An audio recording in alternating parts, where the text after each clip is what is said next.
accept the loss, I'm hard-headed. There's a little bit of madness to my method. Many falling off that fine line that I'm treading. I risk anything to be great, and I'm not letting nobody rob me of my victory. Number one, that's what I'm meant to be.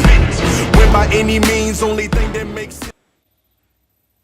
And here we go. It is episode 15 of the Red, White, and Crew podcast. Thank you for joining us on a victory Thursday, as we like. It smells so sweet, right? Thank you for joining us, as I am joined by Mr. Round of 16 Heyman himself.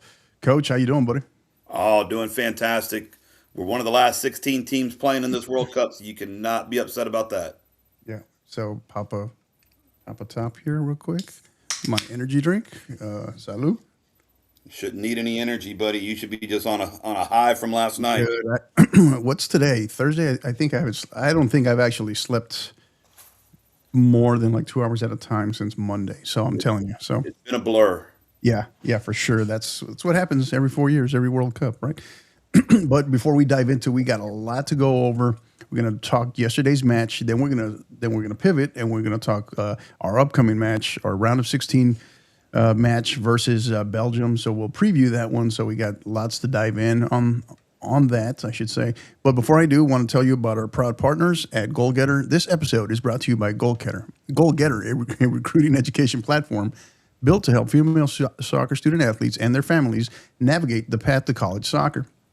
The process can feel overwhelming, especially when families don't fully understand the recruiting landscape. GoalGetter provides the education, tools, and guidance that families need to navigate the recruiting landscape, and it also help you make informed decisions. To get more information on GoalGetter, you can visit them on their website at goalgetter.com. That's GOLGETR.com, as well as on Instagram and X at GoalGetter. That's GOLGETR Soccer, GoalGetter Soccer, to learn more. Again, that's at GoalGetter Soccer for Instagram and X, and their website at goalgetter.com. Buddy, so before we dive into that, this just broke within the last hour. The last night's match versus Bosnia and Herzegovina, shattering all viewing records for English language channels in U.S. history for a soccer match, with a 24.4 million viewer rating on Fox, peaking at 31.8 million. And then, of course, the other piece about that is they still have, that's not even adding the Telemundo side of it yet, right? So, which will really tell you even more. Excuse me. But also, the other piece of that, too, is the Nielsen ratings as they function, kind of a bit antiquated. That's not capturing. They don't really have a hard set way of capturing watch parties, bars, sports bars, all that stuff as well. So what does that tell you on the surface, seeing that number one? I don't think it surprises us, but what does that kind of tell you a little bit more when you try to read between the lines there, Coach? I mean, it doesn't even include streaming or anything, all those that were streaming on their different sites. So what it tells you is that there are people invested in this World Cup. There are people, the World Cup has grabbed the attention of people that, may have been casual soccer fans and are now being brought back into the game, or people who have never been fans, and they don't want to be the one person who's left out of the chats and the water cooler chats and everything. They don't want to be the one person who I didn't watch the soccer game last night and everyone else is talking about it. So getting more and more people into this game, more and more people exposed to this U.S. national team. It's such a shot in the arm for us fans that have been doing this for so long. It gives me, it really kind of just gives me, it kind of reinvigorates my fandom.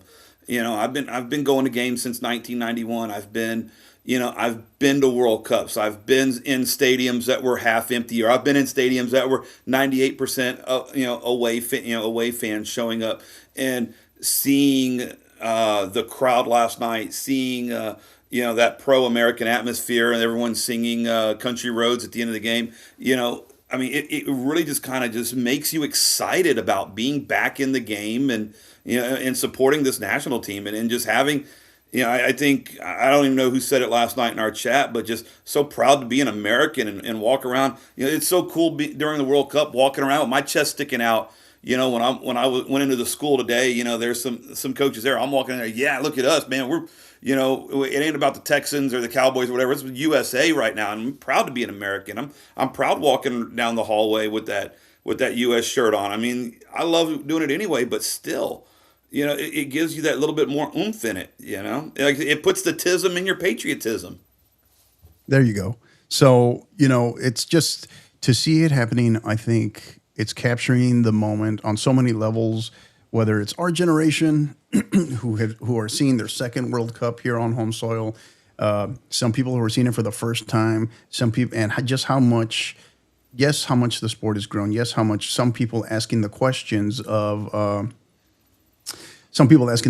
about, hey, what does this, what does this look like? How can I get more information on some of these players? Where do they play? The ones that I don't even like to call them the casuals. They're the ones that are just showing up for the first time with zero information, but there's intrigue there, right? So I think, we're going to talk more about the match shortly, but I think it was a great setting, great environment. Yesterday, you could tell it was almost, I felt as if I was there, even though clearly I wasn't. I was in the living room of my own house, but, and I found myself all at home, all by myself watching it, and it was a blast, right? It was a blast. So really, really glad, we've got so much to uncover from yesterday, but really glad that we got the result. And it just continues, Poch continues to show a little bit more in terms of the layers to this team that they can win in different ways, right? So we're going to dive into that.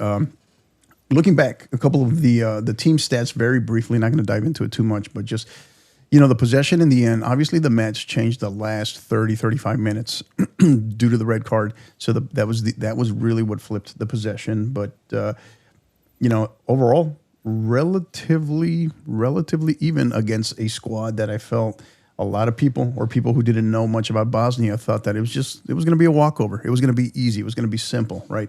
This is a Bosnia, we talked about it. Was it yesterday? We talked about Bosnia or the day before. Bosnia that's eliminated Italy, right? Who was the other one? Wales. Right? Yeah. Right. And just battle tested. I call them, in my own words, right, for lack of better words, I call them kind of a poor man's version of Croatia, a team that could very much suffer and is very good at that, right? Is like, and they're not afraid to get stuck in, and they're gonna make you fight for everything. Just another wrinkle in terms of what we showed how we could win. But yeah, overall the stats were interesting, right? In terms of possession, shots on goal, big chance created, passes were relatively the same, right? Fouls committed were significantly more from them, which we kind of anticipated, because their way was, they knew one of the way they were going to be able to stick with us was to make it physical, to slow it down, right? Obviously, there was one foul that was that hurt the most, but I think what was the total of 2 yellows that he gave to them towards the end, right? The referee, I think, gave to them at the end. So 2 yellows and a red came out on that, but yeah.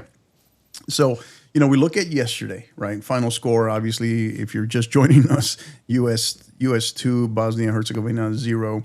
Yeah, I think it was obviously at a cost. We're going to get into the red card in Balogun later, but first we dissect it, and let's look at it in quarters, right? So the first quarter and then the second quarter of that first half, right? So pre-water break, post-water break, what stood out to you pre-water break in those first 20, 25 minutes?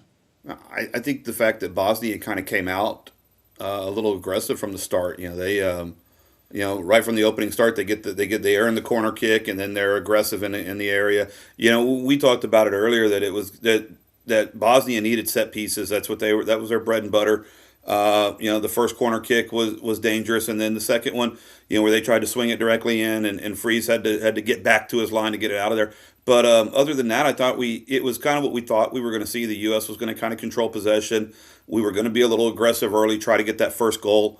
But we didn't get it, and we had opportunities. Half chance. I would really say more just maybe quarter chances instead of half chances. But I think by the end of that first 25 minutes, we had already started to exert our dominance in the game. It kind of started to control the majority of the possession, and we had seen Bosnia kind of retreat back into that shell we knew they were going to retreat back into, and it just kind of sets you up. We didn't get the early goal that we thought we would get, but we kind of were at that point. 25 minutes in, I'm thinking, okay, we've got it. Now we just got to stay patient and find the opportunity to put it in the net.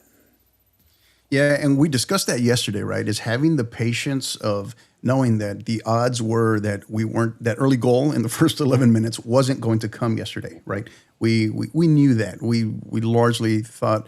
I mean, there was a couple of opportunities there, but a couple of offside calls as well. But it is what it is. I think we transitioned to post water break, right? That second quarter, right? Post water break in the first half there.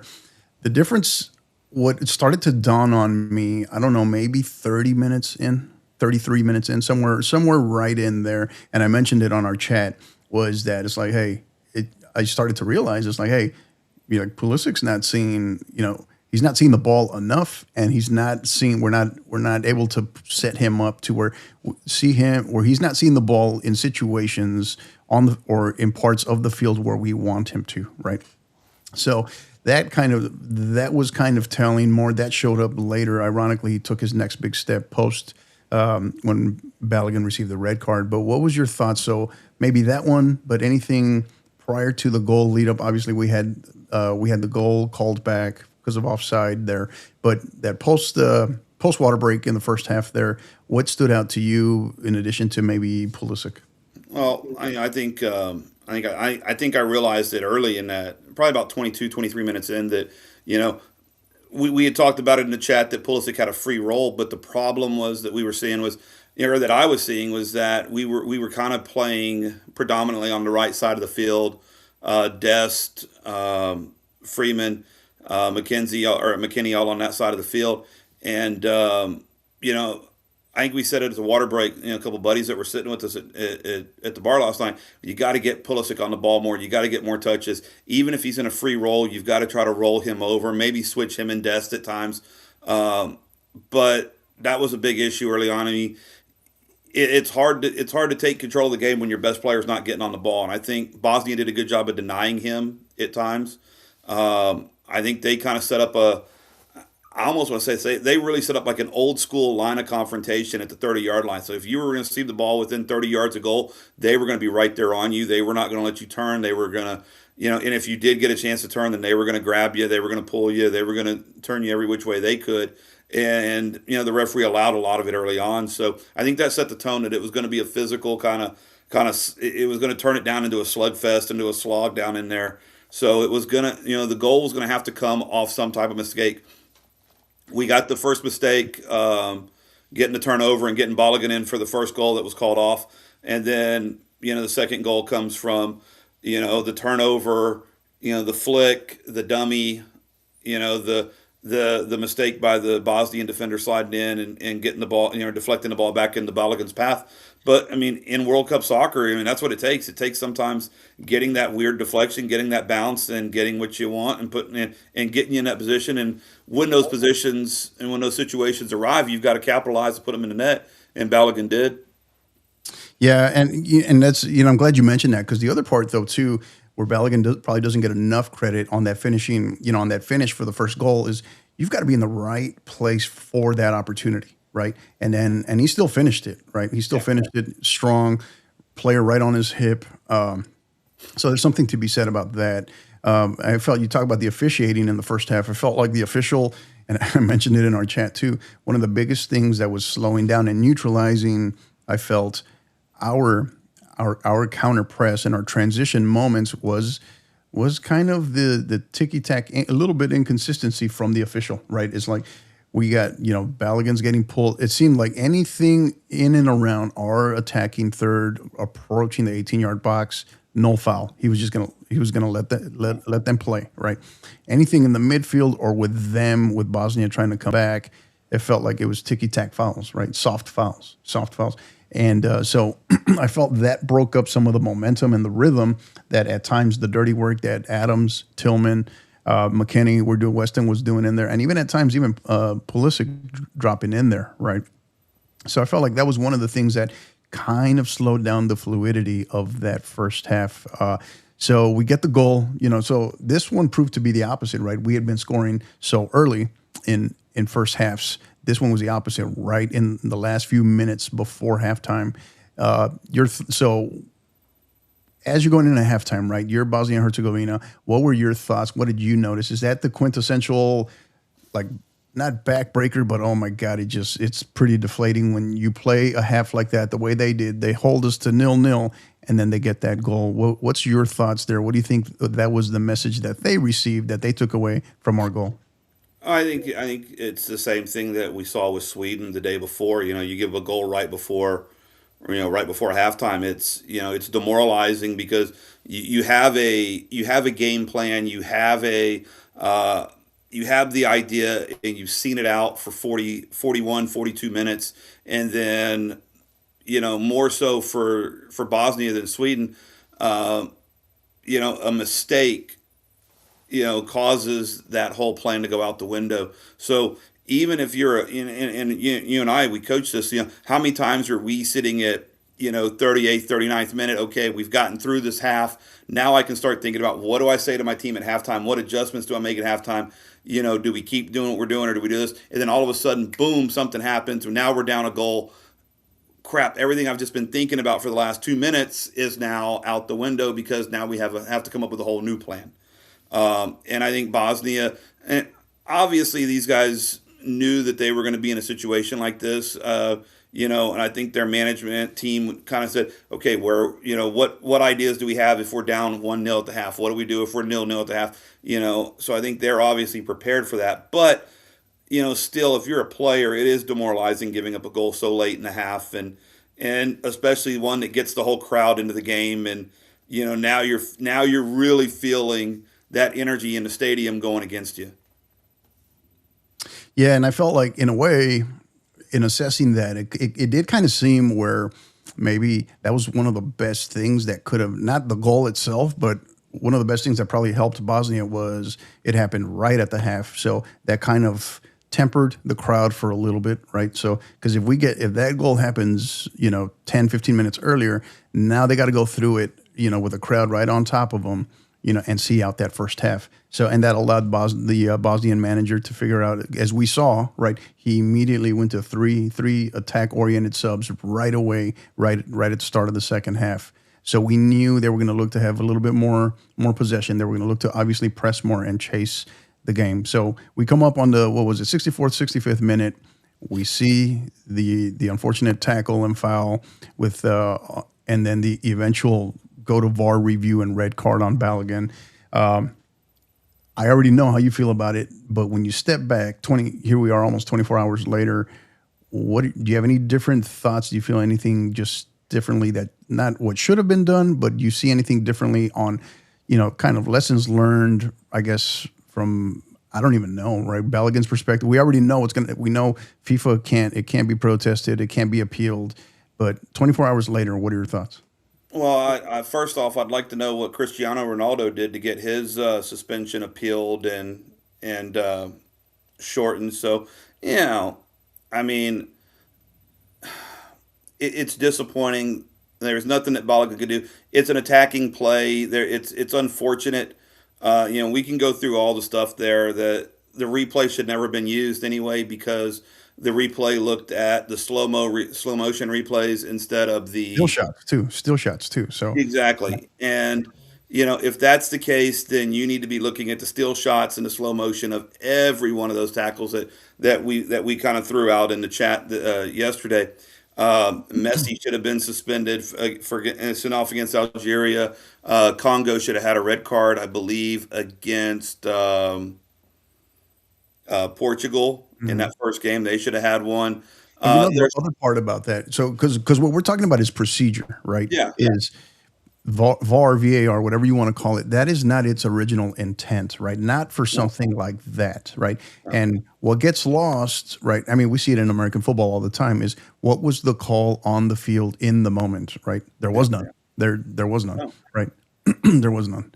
So not a yellow, not an initial. I mean, I think he did blow a whistle, unlike in the Messi one where there was no whistle at all.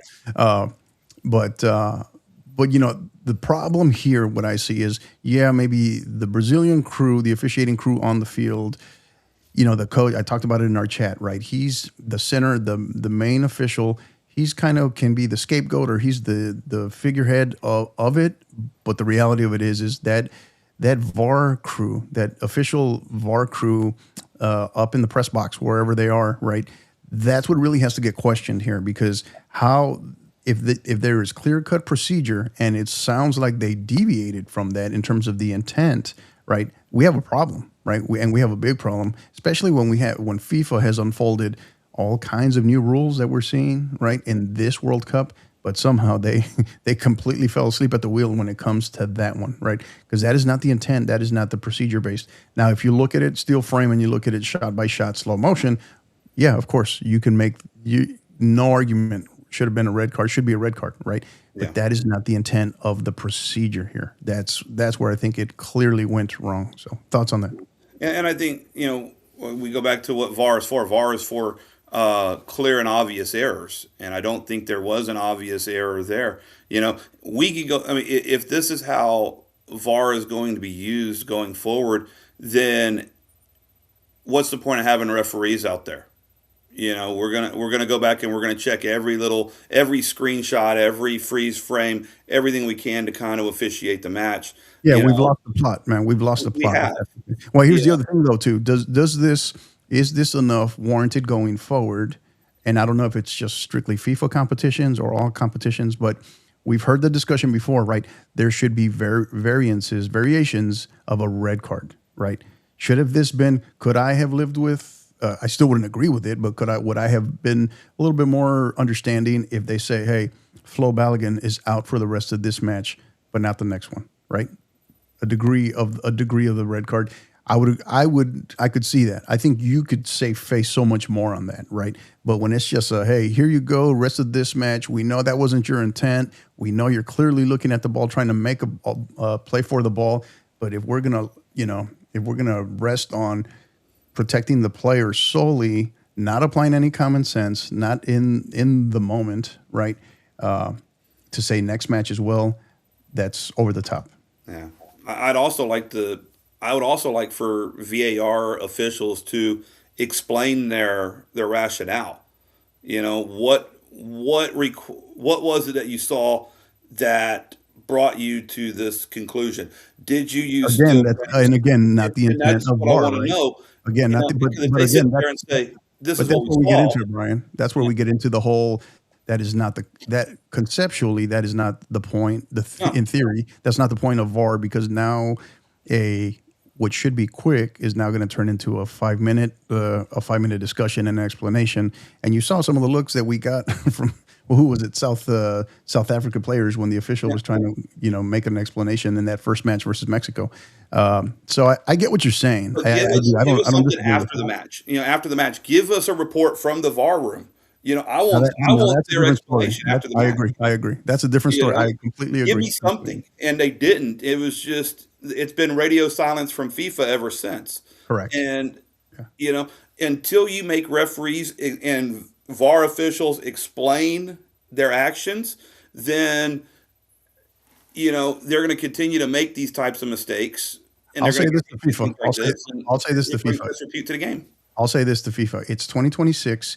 You clearly want to expand the game to beyond 48. We're sitting at 48 right now, maybe 64 in the future, but it's 2026. All right. Why are we not hearing from officiating crews in any capacity? I mean, why not a press conference even, for officials, just saying, just putting that, it's 2026. At least have the center come out. And I would love to just, put Rafael Klaus in front of the media and say, okay, this is what happened. This is what I was shown. This was the decision that we reached. Give us something. Don't disagree. The inconsistency is what's going to get people up in arms all day. Bigger problem is that now you're having an inconsistency, not just with the call on the field, but procedurally, right? Yeah. In terms of, you can't have one VAR crew in Miami applying certain procedures and another crew, right, in California and Santa Clara applying different procedures, right, and trying to retroactively fix something. Because if you're trying to do the right thing completely across the board, then FIFA would interject here as well. So will they do it? No, we know they're not going to do it, especially in the middle of a tournament. So, but just unfortunate when it comes to Flo Balogun. But Best part, all right. The blessing that kind of came out of this was the U.S. had to then quickly dig in and realize that hey, we're going to make the adjustment.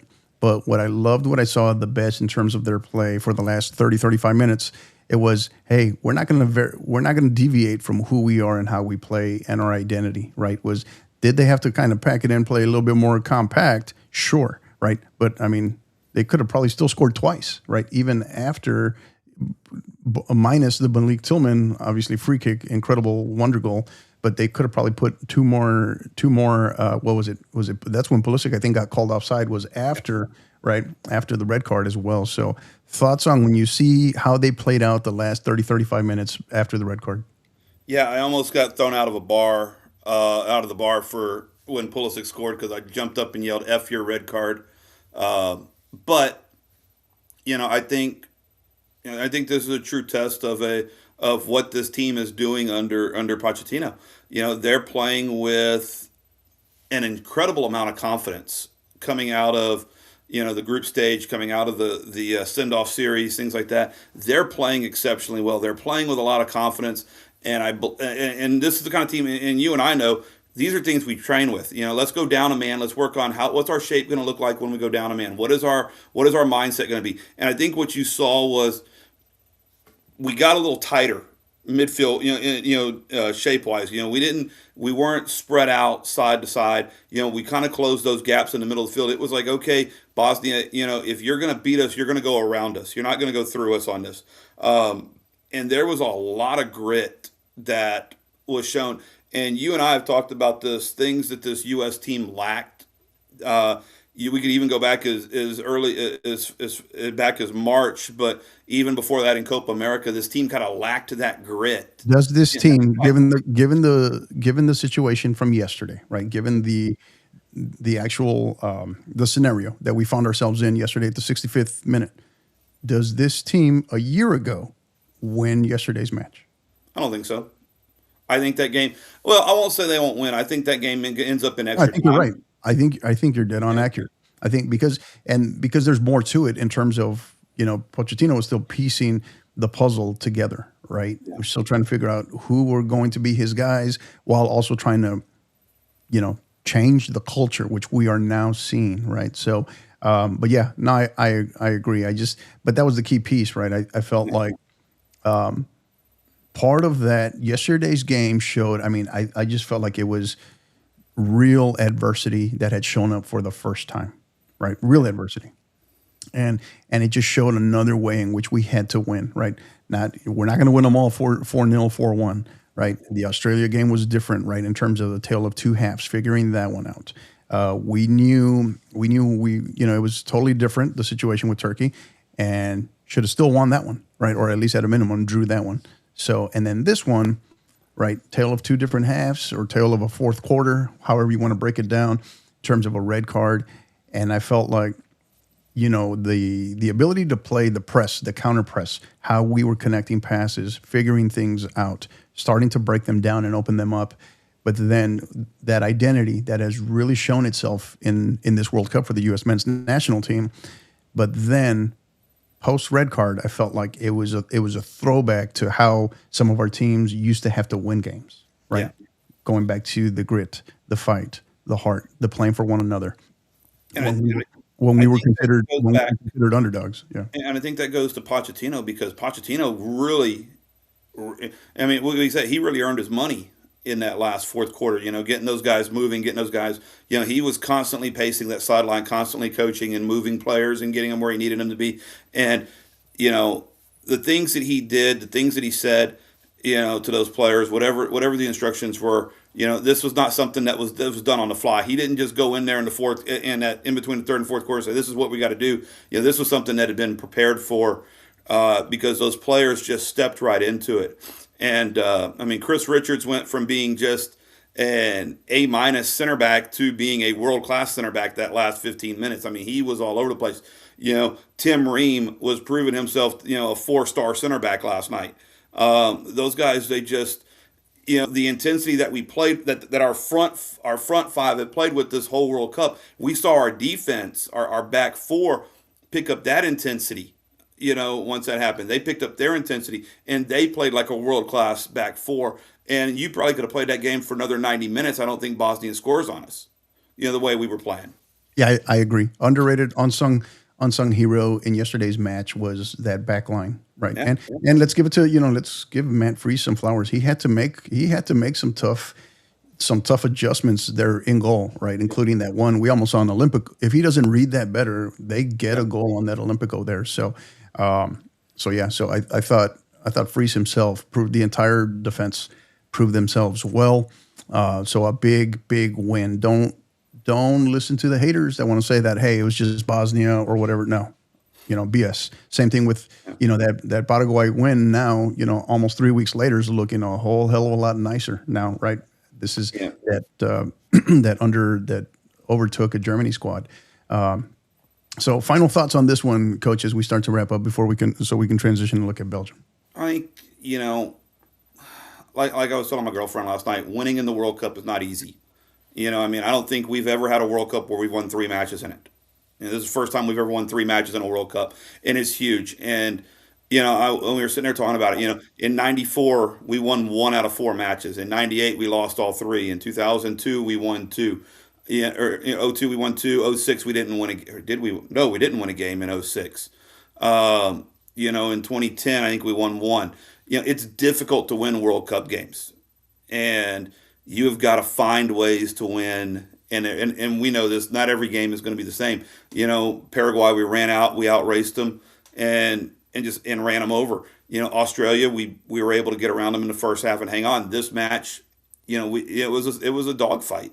And as it gets further on in this tournament, we know it's going to get even tougher. Belgium's not going to be easy. You get past Belgium and Spain and Portugal are going to be world-class opponents that we got to be prepared for. If we somehow find ourselves in the semifinals, then we're going to take on the juggernaut that's France right now. No game is easy. So, I don't care if it's pretty or not. What I want to see at the end of the game is the result. And last night, I wanted the result, and that's what we got. Yeah, and there's something to be said that I think what gets lost on, we have a different frame of mind as coaches, right? Because we know the intricacies and the hard part of navigating a tournament. And that's what this is. In a tournament, you have to learn to be successful.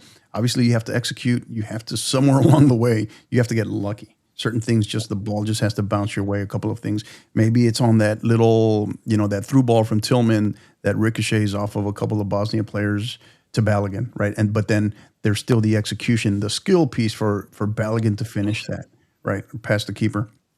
But along the way, to win and to have success in a tournament is you have to grind things out. You have to win different ways. They're not all going to be 4-1 wins. You're not going to have multiple goals always in the first 11 minutes. When it does happen, great. Sometimes it goes against you the other way. How do you respond? And Bosnia, we knew Bosnia was going to be tough and tricky going into it with 11v11. We found ourselves having to finish it out, 10v11, right? And it didn't matter. I think that's what I loved the most about the group was it didn't matter. They didn't lose their. What's really been fascinating is for the first time this U.S. program, this U.S. men's national team is emerging with a real identity, right? And it was a combination of the new. Yesterday was that combination of the new identity with the old school grit, right, that we've been known for and seeing out that game yesterday. And then again, that takes us to the end in, Malik Tillman's free kick, world class, absolutely world class. One of the best I've ever seen. They were saying it all over media today. If that's Ronnie or Messi taking it, right, everybody's up in arms talking about it's the greatest kick ever, right? So thoughts on that? Given the distance, if you haven't, we played that at the beginning. You owe it to yourself to go back and look at the physics of it. But thoughts on that free kick by Malik?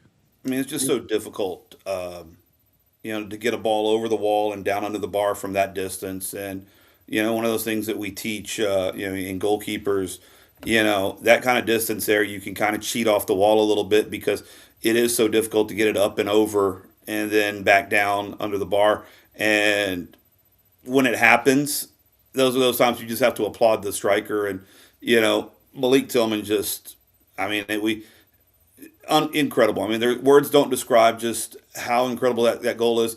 And I think for the new people who are joining into the game now, go try it. Go see it. Go see how, oh, anyone can hit it over the wall. Yeah, we can hit it over the wall, but can you dip it down under, and you can do it in under 20 yards. The difficulty there is next to impossible, and there's very few that can do it. So, one of those things where you just sit there. The bar we were at last night went crazy, and I just kind of sat there in silence, just thinking like, wow, what did I just see? These are that's one of those World Cup goals that you'll see 20 years from now, just because of the sheer brilliance of being able to hit that thing. Yeah. And the best part about that was you look at his celebration immediately after he made it. One, I get it. He gets the moment, right? He understands the moment, but at the same time, his celebration is kind of like what, guys? I do this all the time. Yeah. That's what I loved. It was Malik Tillman, man. Just chill, calm, composed, always, right? I mean, it's just like me when I get out there and play. Whenever I bang in a goal, it's like, yeah, that's what I'm used to doing. And he's having, okay, sure. And he's having one unbelievable tournament, right? And we talk about him, we talk about Freeman. A lot of these players for the U.S. men's national team, names who we still had certain kind of questions about coming in, have really showcased themselves extremely well, have really, come of age, if you will. And I think that was just it. It wasn't so much about, and the thing about it is collectively, the team, the players, it's like it's one thing to be here and have a World Cup on home soil, but it's another to be ready for it, right? And they look ready, and I feel that's where Poch and his staff, so much credit to them, right? Because what I see different in them is mentality, is mindset, right? So, there was a quote, I think it was Sebastian Berhalter, I forgot. I think he was talking to The Athletic. He was talking about the effect of Poch and the coaching staff that Poch has had. He's like, one of the things I don't know if you saw it, he's been drilling into us is like that, hey, we're Americans and we don't take shit from anybody. Right? Yeah. Right? Yeah. And but he was talking about how Poch has really kind of beat that into their heads, right? So, which is pretty awesome to see. So, so any final thoughts on this, Coach, as we transition to Belgium? No, I mean, let's go. Let's keep winning games. Right. So, and before we transition over to the Belgium match, I do want to remind you guys. So, again, you can like, rate, subscribe if you're following us on YouTube. You can follow us since the Red, White, and Crew podcast is a member of the 50/50 Podcast Network. You can find us currently on YouTube at the 50_50 Podcast. Go on there, like this video. Hit the subscribe button, hit that live bell notification button, and you'll receive notifications for everything we do, since everything we do is live. That includes, we do plan on having some more live watch-alongs along the way. Don't know when, but we'll see. But join us, give us comments, hit the likes on our videos, because that helps us, that keeps us active in the algorithm as we look to continue to grow this as our crew. Obviously, tonight it's just Coach Heyman and I, it's just Brian and I, but the rest of the crew, as they filter in, definitely want your feedback, definitely want you guys on here. So tell somebody about the podcast, get somebody here, get more eyes. And then, of course, you can also, the audio podcast portion of this, whatever your preferred podcast platform is, go on there and look for Red, White, and Crew podcast. Again, you can find us also under the 50/50 Podcast Network. And then the same thing goes for social media, right? On X and Instagram, at Red, White, Crew Pod, as well as the 50/50 Podcast on X at 50_50 pod, and on IG, on Instagram at the 50_ or 50_50 podcast, I should say. So, all right, Brian. So next up, so we talked ad nauseum already about the U.S. yesterday. We know they won Group D. So Group D versus Group G winner. We know this will be the toughest match the toughest team, right, that we've played up to this point, right? So we're proving ourselves, obviously, in terms of our attack, how we press, how we counter press, what Poch is wanting to do in terms of mentality. And then this is a Belgium squad that comes in, right, post their golden generation, but yet they still have, two of the biggest names, in the game, and Lukaku and De Bruyne, who are much, much, much older. This is a Belgium squad that comes in having played, 120, almost 130 minutes yesterday as well. Came back in dramatic fashion in a 3-2 win over Senegal. Again, we can argue whether that was a penalty or not when they were seconds away from a penalty shootout. So I thought that was an interesting call as well, late in extra time. Thoughts on this as we start to prepare now for Belgium? I mean, I think you and I have been sitting here since 2014 waiting for this kind of matchup with these guys. We definitely owe them one from that one, and we owe them one from March. But you know, when we go back to that game in March, and I was there in Atlanta watching it, we looked like we were outclassed from the very beginning against the Belgians. And even though even though we scored first in that match, I didn't think we looked very good at all. So I think this might be that game where the roles get reversed. I think we've looked really strong in this tournament, and Belgium has not looked very strong. I mean, you can take away. I mean, really, truly, they looked strong for about 15 minutes in the second half against New Zealand, and then they looked strong for about 6 minutes last night against Senegal. But World Cup round of 16 matches, nothing's easy. So it's going to be just another battle, and this is that opportunity, I believe, where our guys have the opportunity to stand up and be accounted for in the world of soccer, and get a chance to do something that we haven't done since 2002. Again, this match is slated for Monday, July 6th, 8 p.m. Eastern, 7 p.m. Central, up in Seattle, where we last played versus Australia, Lumen Field, in what should be a very, very raucous crowd in support of the U.S. men's national team. We talk about, so yes, I think a couple of things in terms of Belgium, right? So this is a Belgium squad who still has the likes of, as I just mentioned, De Bruyne, Lukaku, the remnants of that, golden, quote unquote, golden generation. Excuse me. But, and yet they're still on this roster. Here they are, right? 12 years later from that 2014 match versus Belgium, in which, it took just a historic performance from, of course, Tim Howard. And then we still had a chance to win it. We still had a chance. We all know about the Wondolowski shot at this point. But yet these two guys, the cornerstone piece of that golden generation, are still on this team, and we get another crack at them. I kind of get the sense, I don't know why, don't want to jinx them, knock on wood or anything, but you do want to have confidence. I just kind of feel like this is written, this is kind of meant to be Balogun or no Balogun. So, and then we saw them in March. The rosters were very different, but I think the biggest thing from March to now, July 2nd, 2026, is this is a very different U.S. team, right? This is a very, from identity to culture to belief to what is happening in this country, right now. Very different, U.S. men's national team. What do you think the key takeaways from, you look at we put our coach's hat on, right? And Pouch and staff.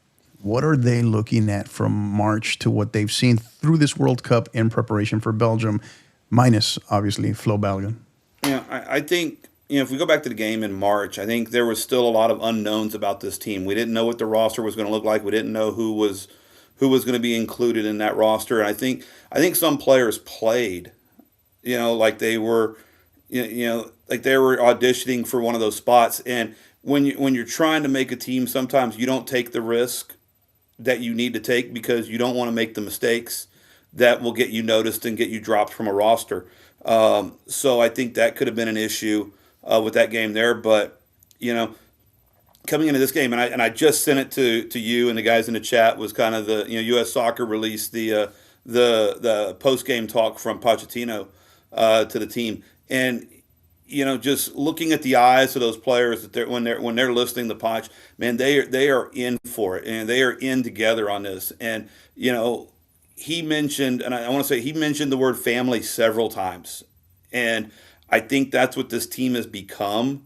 You see it, in the post game celebrations. You see it, off the field. This team is very much a family, and I think they're going to fight like a family. And whether it's the guys that are on the field playing, or whether it's Mark McKenzie and Zendejas and Chris Brady at the very end of the bench that are celebrating with these guys, you don't see any attitudes, you don't see any egos, you don't see anything that's bringing this team apart. This is in every sense of the nature. This is a true family of a team, and I think these guys are going to go into Seattle and they're going to ride the wave from that crowd. That crowd is going to be electric. There will probably be a couple of earthquakes that get registered during that game, but that's the kind of game where it's going to be an experience. And anyone who is a U.S. soccer fan, you need to find a way to go. This is one of those things, this is one of those moments where we're going to look at 15, 20 years down the road and be able to say, hey, I was there. Hector, you and I sit there and say, we were at Snowmageddon. That stadium held 20,000 people and 80,000 people said they were there. Yeah, but you and I were there. That's one of those experiences. Being in John. One of the coolest experiences of my life, man. Oh, it was incredible. Granted, I was wearing 3 jackets, I think 3 scarves, 2 beanies, a partridge in a pear tree, and nobody sat. All 20,000 plus there at Dick's Sporting Goods Park. Nobody sat. Nobody sat for the whole match. It was unbelievable. Yeah. But yeah, I agree. From the crowd, if you're there, it has to be over the top, even by Seattle standards on Monday. It really does. I think it really does. So tactically, we look at this match. And of course, if you're joining us, if you're listening to us live, you can jump in here, share your questions, comments, insight, whether it be from yesterday's match versus Bosnia and Herzegovina, or the upcoming match on Monday versus Belgium. Jump in here, share your comments, your thoughts, your insight with Brian and I. We look at the tactical breakdown here, right? So I think I'm on record. I think I talked about it probably going back to episode 1, talked about it during our bracketology show as well, this is a Belgium squad that I felt was officially going to get old in this tournament. We have the opportunity to show that, right? The younger legs, the quicker legs, the hunger, the fight. This generation, this group of players wasn't there in 2014 in Brazil. But they're going to be reminded of that a lot. And this is an opportunity to let's start a new streak. We had gone 12 straight without beating a European squad. We got that monkey off our back yesterday. How about we go 2-0, right, versus European squad, versus UEFA squads on Monday? I think one of the key pieces, why I mentioned Belgium looking old, it doesn't mean they don't have skill. On paper, right, on paper, you can see the skill, you can see the talent, you can see the experience. And yes, they have some younger players breaking through. But what this World Cup has clearly shown is that on paper means absolute crap, means absolute shit, right? Because you're still seeing, go tell Germany that, right? Yeah. Go tell Spain that versus Cabo Verde versus Cape Verde. So there are and we're in store for more. I think we're in store for a lot more surprising results along the way. But when you look at it tactically, right, the change with Balogun, we look at us first, right? What do you expect to see? How do you feel? What is Punch looking at, whether it be through formation? Because the formation is going to dictate who we're playing where, right? But what do you look at when you look at formation, starting 11? What are your thoughts there? I think this is just going to be a plug and play with Pepe playing up top for Balogun in this game. Now that will with a true hold him up top as a target and let Pulisic kind of free reign like how we saw yesterday, or how do you think that looks? I think that gives Pulisic a lot more space. I really have not seen Belgium's midfield really be able to cope with speed. They struggled with Senegal yesterday on the counter. So can we find can Adams and McKinney and Ream and Richards, can they find that penetrating pass to Pulisic and let him turn and go at that back four of Belgium with Pepe off of him, or can they find Pepe and get the ball back to Pulisic underneath, looking to find Dest on that third man run? That's gonna dictate a lot of it. But I think system wise, you're not going to see anything really change too much. from Poch. I think it's going to stay with that pressing because that's what's worked for this team so far. I think they can turn over the back four. The issue is going to be, I think the issue for us is going to be the right back spot. I think Freeman going up against Doku is going to be a real telling matchup. And Well, you then mentioned the backs, so it's funny because this is something that I was kind of diving into, trying to look at some other stuff earlier. Was the center backs for Belgium have clearly looked uncomfortable when you press them, yeah, right? And goalkeeper as well.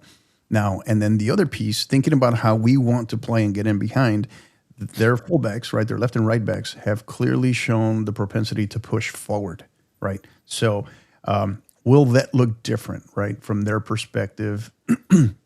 Will that look different? And then here's the other thing I thought about is like, if you're there, you're Rudy Garcia, you're telling them, it's like, hey, minus Balogun, we just beat them in March, and and we have more talent than them. We should beat them, right?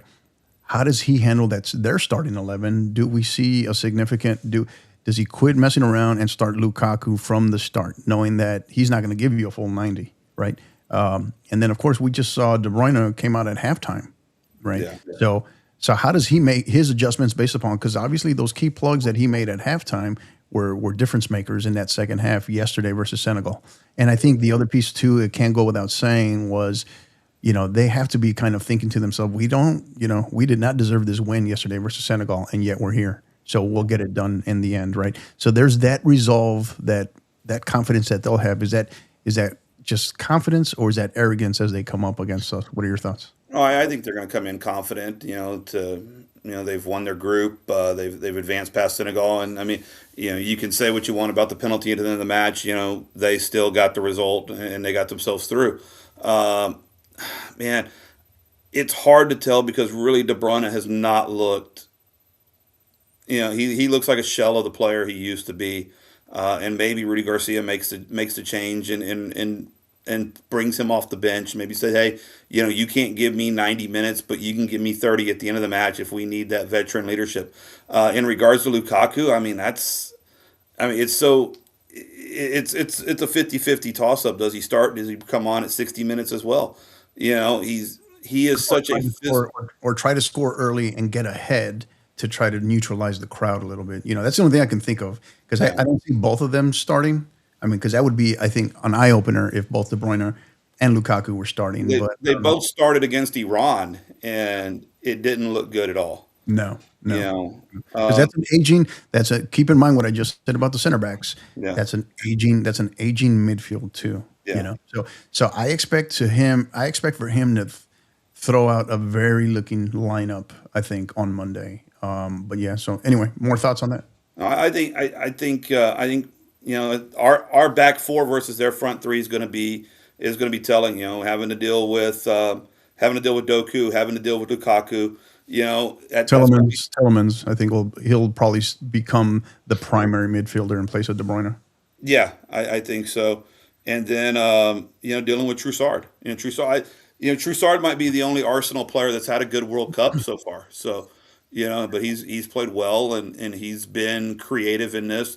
We'll see what his health is like coming into this matchup, but I think he should. You're going to see that same front. I think you see the same front three you saw at the end of the Senegal game, and then you have to deal with Tielemans in the midfield. And Tielemans is he's a world-class player. And, we'll see if our midfield can neutralize theirs, and if our back four can stop their front three, and if our front three can press their back four, turn them over, and put the ball in the net. How will Pepe have to play? We're anticipating Pepe, right, in terms of a plug in for Balogun, right? How will Pepe, because he's shown us a little bit more of getting involved in transition, kind of coming in deeper and kind of playing underneath, and not as the top holding strong target player like Balogun, right? How will he, within his game, what can he do, or what will he have to do differently, do you think? He's going to have to hold up play a little bit for us, and he's going to have to be that target. We're going to have to find him, and he's going to have to hold it up long enough for us to get up to him, or where he can find someone underneath him to kind of play the next ball off. He's going to have to play with a physical presence. I think We talked. I think it was mentioned earlier in our chat, but he really hasn't looked like the physical presence that you need a striker to be. Yeah, I He's think got to that's be smart. willing to go up there and bang with the center backs and be physical and be tough and let them know it's not going to be a cakewalk back there and he's going to be on you all game.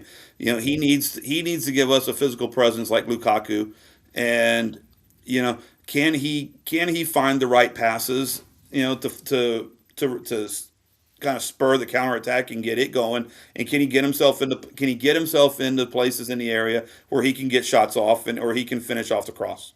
Well, I think one of the key pieces with him will be I think he presents to you because he's not a true sit up top target player like Balogun.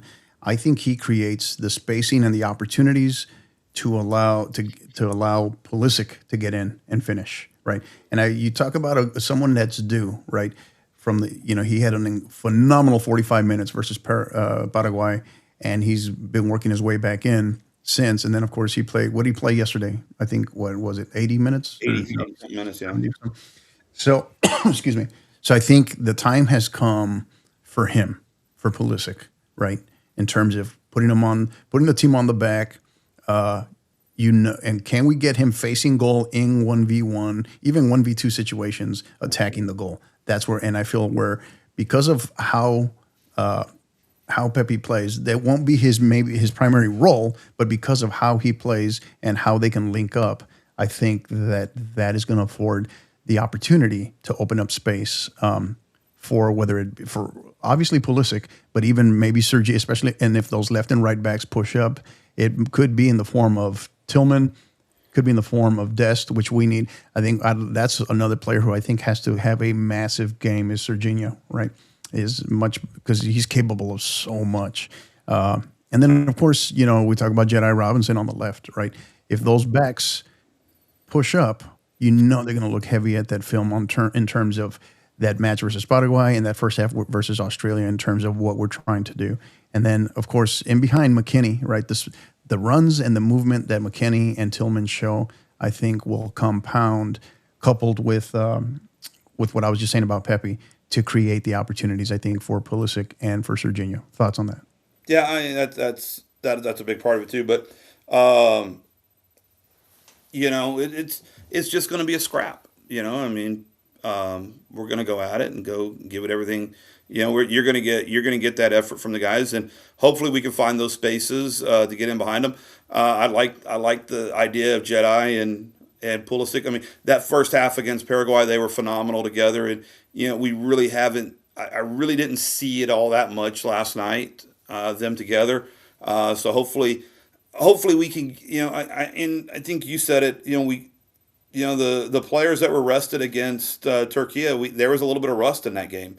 It took a little bit to get us out of it. So hopefully we don't have that rust going into this game with Belgium, and we come out flying and we're ready to go, and finding those spaces in behind their back four, getting Dest and Pulisic behind them, and we'll see. I mean, personally, I think this game is built better for Haji Wright than Pepe, but we'll see. We'll see what we get on Monday night. But I think it'll be Pepe. But I would not be surprised to see a Haji Wright goal late in this match if it's needed.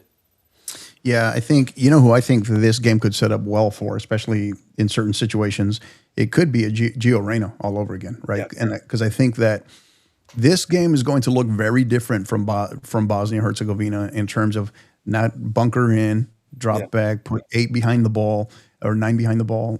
This one, there's going to be more space, right? There's going to be more opportunity going forward, and when we do that, that also opens us up. So we have to be disciplined. So the role of Tyler Adams in front of that back line, I think, will be big. And then when Jedi Robinson, Serginho push forward and getting back, right? I think those key pieces, along with the work that Tillman has done in moments as well. So not Alex, but Tillman has done as well. So your key thoughts, I guess, keys to victory for the U.S. in this one. What do you think? If you had to maybe pick 2 to 3, what do you think? You got to get the first goal. You know, I think you get the first goal, you get the first goal gets the crowd into it, keeps the crowd into it, and I think that you ride the crowd. I think that, keeping the crowd into the game is a big part of this game. Defensively, you've got to play with that same grit we played with last night. We've got to basically go in with this attitude that we're not going to give Belgium anything. Belgium beat us 5-2 back in March, and and the last goal that we scored was kind of a fluke. What was Goal. that? Atlanta, right? That one was in Yeah, Atlanta, wasn't it? yeah. Yeah. So you can't. You got to come out with some grit. You got to come out with some fire. So you've got to have that intensity. First goal is the biggest in this game. Keep the crowd into the game, and then just assert your dominance and exploit the space that Belgium is going to give you. And like you said earlier, we have to show them that they're an old team and that we're a young team and that we can run right by them. And when we have those opportunities, we have got to be clinical. We cannot be wasteful in front of the net. We may not get a whole lot of chances in this match, but we got to make sure they count because we're going up against a world-class goalkeeper in Thibaut Courtois. Yeah, you cannot forget about him, right? It's going to take some skill to beat him. So, but if there was any time I'd ever cheer against the Real Madrid keeper, it'll be on Monday. So, I'm looking at a couple of things here going back to the March, going back to the match in March.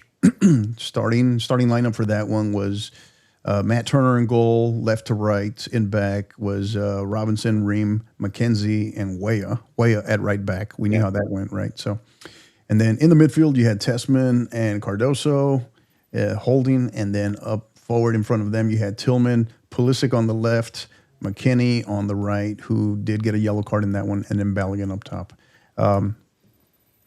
Formation-wise, system of play, you think he stays the same? I think he stays the same. No need to change anything that's already working. Yeah. Yeah. Looking at just going through some of the stats from that match in March, right? We still won the possession battle, right? 52-48. Yeah. Shots on goal, 5-10 at them, right? Yeah. Total shots, 21 for Belgium, 12 for us. Fouls committed were pretty even, 8-10, with 10 being for them. Yellow cards, we had 2 yellow cards in that one. Red cards, none. Corners were actually even 6-6. So there was a lot of corners in this match. And then, so pretty interesting. Trying to see the rest of the breakdown here for that. But there was about that 15-minute stretch coming out of the second half or coming out of the halftime where Belgium just kind of put it on us, Right. But at that point, Roldan was already on the field at that point for Cardoso. And then, I think in that game there, they just really exploited. It was Joe Scally that got the other yellow card late. So Yeah. we got one really early. Weston's was 90 minutes in, and Scally's was 81st minute. But they exploited Tim Weah at right back. And Tim Weah did not have a good game. That I remember that he really didn't. It was just an experiment gone wrong. Yeah, I think we all saw it. We were all talking about it and questioning that going in. Right? Yeah. But again, that was back in March, and I think he was still tinkering. I think he kind of knew what he wanted, but he was still trying to see just options and tinker with what might happen and what he might be able to do later with the last couple of players on the roster. But fast forward 3 months, and the good thing here is, and we think about our friendlies over the past year and who we're playing in this tournament now. All 3 teams in the group stage, we played them in a friendly. Belgium, we played them in a friendly. If it's Portugal the next round, we played them in a friendly. So we're very familiar with the teams that are lining up in front of us. Kudos to the U.S. Federation for getting those types of opponents. We will have seen 4 of our 5 opponents up to this point in friendlies in the last year. Yeah. So, very strategic. Very strategic, I should say. For me, I feel like some of the key got to win the midfield. Pulisic has to arrive at this point in terms of not just his overall play, but I think we need him to score. I think Yeah. this is that moment for him. The press. I think we overrun them with a press, with our counter press, the transition through the midfield, take it to those center backs, and especially if we see those, those backs or those fullbacks are coming forward, advantage us. I think, yeah, I said there was a little. I felt like there was a little bit of rust from the rest in that match. Can it be? I think the other piece too is can it be a fluid game, right? Not a constant start, stop, start, stop, start, stop. And here's an opportunity where you have a Belgium that played 30 more minutes than us. You have a Belgium that's, this point forward, the rest is a lot, it's not what it's been up to this point, right? The rest is a lot less, the turnaround. So the opportunity is there to make them look old, Balogun or no Balogun, right? So, yeah, you do have Courtois up top behind those center backs. I get that, but then the key piece is just Lukaku is still a handful, up top. So they will, Chris Richards is going to have his hands full. Tim Ream at moments, and it could be Freeman at moments, right? But never losing him. And I feel like if we can win that battle in the midfield, I think it could be. I don't know. Just, like I said, knock on wood early. Not any arrogance whatsoever, but I feel like this is a match of destiny, right? Going back to 2014. So, final thoughts, coach, as we start to wrap up. I do want to share we're 8 minutes into our second match of the day between Portugal and Croatia. Still no score. Yeah. No, I think it's. Yeah, I think the tweet I sent to you guys earlier today. It's you can take the XG and the analytics and you take that stuff, throw it out the window. It's now who wants to be here versus who doesn't want to be here. It's who wants to step up and be a man and who doesn't want to be a man. We saw that with Germany in the penalty shootout. They had guys that didn't want to take a penalty. The Germans are ripping those players down. Hey, I could guarantee you if that game went to penalty, if our match went to penalties, you'd have every single one on that roster stepping up to wanting to take one. It's about wanting to be a dude and wanting to do it for your country, and that's what it takes right now. Let's go do it. Yeah, I agree. And one last key piece that I wanted to mention, going back to the March game, since we saw them in March, was keep in mind this 5-2 final game was 1-1 at halftime. Yeah. It was one, and the U.S. was up 1-0 go until the 45th minute, something like that. Right. We gave up the goal right before halftime. Yep. Right before halftime. So why do I mention all that? Is to not drop that guard coming out of water breaks, and particularly in those last 5 minutes before and coming out of, because they got another one. That was the other piece, right? They got another one, I think, within like 5 to 7 minutes coming out of the break in the second half too. So you take those two out. March's game could have been very different. Should have been very different, but it is what it is. So that is going to do it for episode 15 of the Red, White, and Crew podcast. Thank you for joining us. Again, you talked about like this video, jump on YouTube, like this video, hit the subscription button if you're not subscribed, and then also the live bell that'll notify you for every time we go live for every episode. You can find us wherever you get your audio podcast, your preferred podcast platform. You can go on there. You can find us under the 50/50 podcast. Go on there as well. Subscribe. Give us a review. Big one also, like I said, on YouTube. If you give us those likes, like this video, all right, and share your comments. That always helps in terms of the algorithm as we look to continue to build this podcast. As Brian Heyman himself here, he was one of the first ones in my ear saying, it's like, hey, we should do this one day. We should do that. We got a World Cup coming up. We should do this. So he was part of the genesis of this. So if any of you have anything you hate this podcast, you can take it up with him. He's going to be in charge of our HR department soon. Come meet truth, come meet justice, and give me your complaints, and we'll talk about it. We could be looking at something here. Let me see. I think Ronnie's setting up for a free kick here. I hope he pulls a hamstring. Probably looks like about 20, can't see it well here, maybe 28, 30 yards out. Nah, he goes over.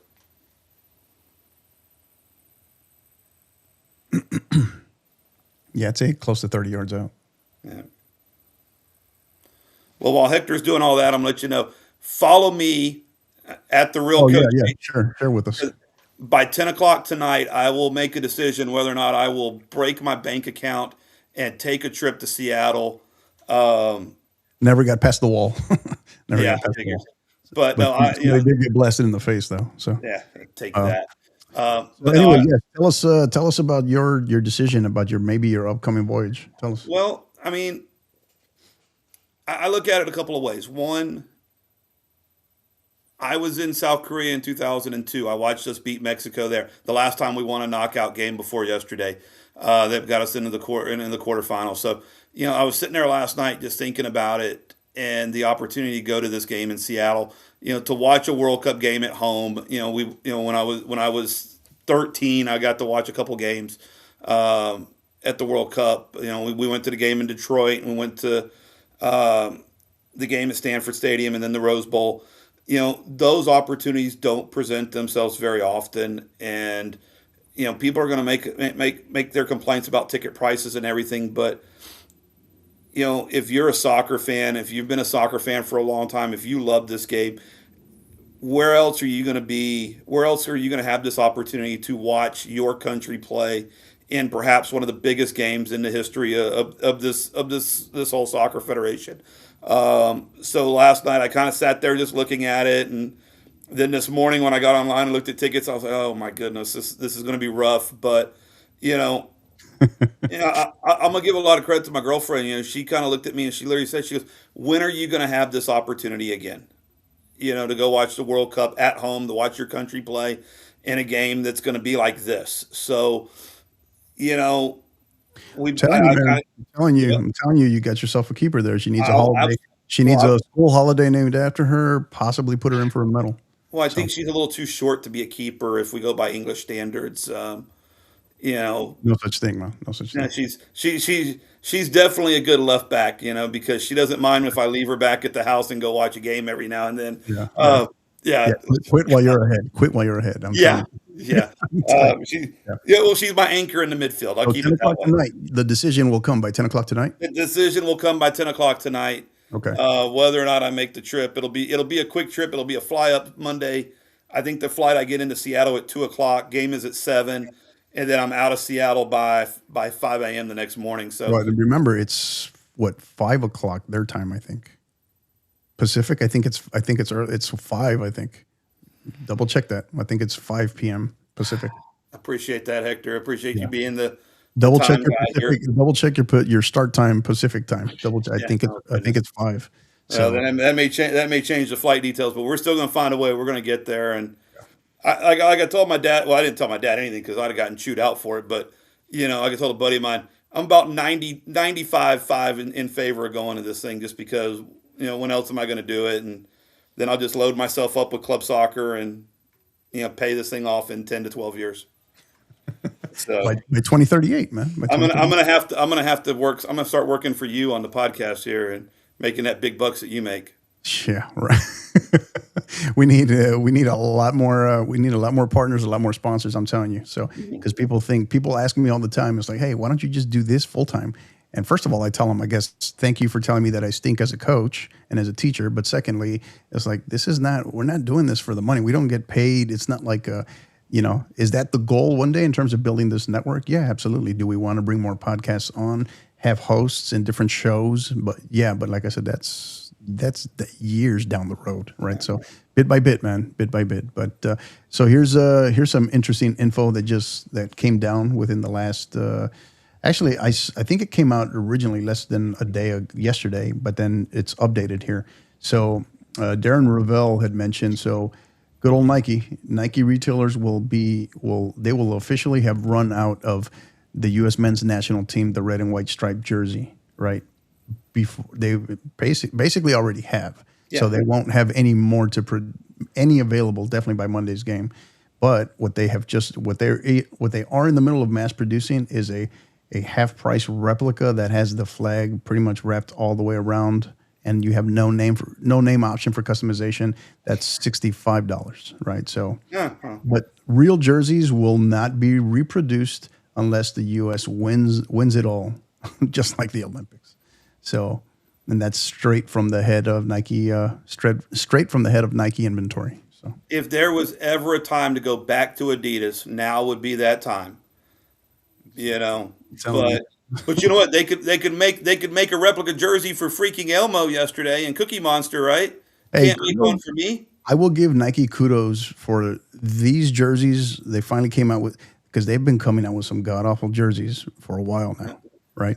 As far as it relates to the national teams. So, and I like their blue ones too, the star ones, you know. So, still hasn't been revealed what kit we will be wearing for Monday's match, but I would imagine we're gonna. I don't know how FIFA's handling that as far as Team A and Team B, especially since both teams are group winners. So I'm not sure how they'll handle it. So coin toss. I don't know. I will tell you this: we will not both be wearing white. So yeah, So yeah. I forgot. Yeah, that was them too, wasn't it? yeah, that was that that game. debacle. I forgot about. I keep forgetting about that. So yeah. So if you don't know what we're talking about, go back and look up the U.S. men's national team and Belgium match back in March of this year, and take a look back at the jerseys that both teams were wearing. So, and I was tuning in like 2-3 minutes late, and I think you had messaged me about it, and I had no idea. And then I turned on the screen as I saw you, and I saw your text, and I was dying laughing. I was like, oh my God. And nobody had more jerseys on hand. The Belgians did not have their second set. They'd have to go back to the hotel to get them, and we couldn't go pull a bunch out of the sales rack because Nike only made a certain amount, so we can't sell. We can't just take those and give them to the players. So yeah, of course. So, but that is going to do it for episode 15. Tune in, as we will be coming to you soon, very soon. Have to figure out with the crew when our next episode is coming, but definitely looking forward to bringing you episode 16 very, very, very soon. But you know what to do. Until the meantime, for Coach Brian Heyman, as well as myself, Coach Hector Cano, you know what to do. Until the next time, keep downloading and keep listening. Word from you. Can the US win this World Cup? Yes or no? Yes.